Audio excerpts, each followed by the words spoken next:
ഉപ്പും മുളകിൽ നിന്നും ബ്രേക്ക് എടുക്കുകയാണ് ഞാൻ എന്നായിരുന്നു അടുത്തിടെ ഗൗരി ഉണ്ണിമായ പറഞ്ഞത്.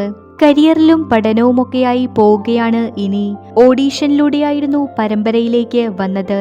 ഈ സ്ഥലവും ആൾക്കാരുമൊക്കെ എനിക്ക് സ്ട്രേഞ്ച് ആയിരുന്നു. ഞാൻ നല്ല ടെൻഷനിലുമായിരുന്നു അന്ന്. ഓഡീഷൻ കഴിഞ്ഞ് 2ാമത്തെ ദിവസം മുതൽ ഞാൻ ഈ കുടുംബത്തിലെ അംഗമായതാണ്. ഈ സ്ഥലവും ആളുകളുമൊക്കെ എനിക്ക് ഏറെ സ്പെഷ്യലാണ്. എന്റെ ലൈഫിൽ ഒരുപാട് മാറ്റങ്ങളാണ് വന്നത്. നിങ്ങളുടെ സ്നേഹവും സപ്പോർട്ടുമൊക്കെ കിട്ടിയത് ഉപ്പുമുളകിലൂടെയാണ്. പാറമട വീടിന്റെ മുകളിൽ വെച്ചായിരുന്നു ഓഡീഷൻ. എല്ലാവരെയും കാണുന്നത് താഴെ വെച്ചായിരുന്നു. അന്ന് പ്രൊമോ ഷൂട്ടായിരുന്നു അവിടെ. പരമ്പരയിൽ നിന്നും ഇറങ്ങുന്നതിനു മുന്നേ എല്ലാം കാണിക്കണമെന്ന് കരുതിയിരുന്നു. ഈ പരമ്പരയിലേക്ക് വന്നതിന് ശേഷം എല്ലാവരും എന്നെ അവരുടെ കുടുംബം പോലെയാണ് കാണുന്നത്. പുറത്തൊക്കെ പോവുമ്പോൾ എല്ലാവരും വന്ന് സംസാരിക്കാറൊക്കെയുണ്ട്. ഉപ്പും മുളകിൽ നിന്നും ഞാൻ പോവുകയാണ്. വേറൊന്നും കൊണ്ടല്ല, കരിയറിൽ അടുത്ത ചുവട് വെക്കണം, പഠനത്തിൽ ഫോക്കസ് ചെയ്യണം.